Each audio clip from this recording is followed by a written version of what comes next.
We've been seeing each other for a few months now, and I was so excited for our first time having sex. Things were heating up, but then we hit our first snag. He didn't have a condom, and neither did I. That was a huge red flag for me because I've always made it clear to him protection is non-negotiable. If for some unexpected reason we can't use a condom, he absolutely must pull out. I hesitated, but he was so clearly in the mood. And honestly, so was I. So in the end, I agreed to continue. I didn't feel the need to remind him about the pull-out rule.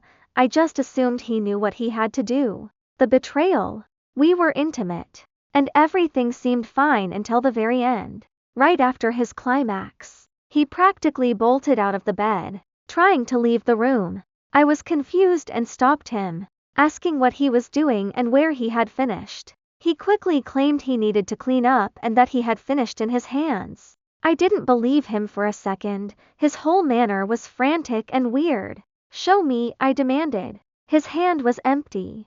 My confusion turned to disbelief. I thought maybe he hadn't been able to finish at all, but he insisted he had. It took a moment for the truth to sink in, but then the pieces clicked into place. I stared at him, my mind reeling, and I realized he hadn't finished in his hands or stopped at all. He had finished inside me. The confession and my reaction. He finally confessed he had come inside me a long time ago, but he didn't want to tell me right away. I was completely blindsided, surprised, and quickly furious. I looked at him and said, "I've told you many times I didn't want you to come inside, and you still went ahead and did it." I couldn't believe he didn't have the decency to say, "Hey, I couldn't pull out. Do you want me to stop?" His only defense was that he thought I had noticed. I feel like he didn't just ignore my boundaries, he completely took me for a fool by lying and trying to make a clumsy escape.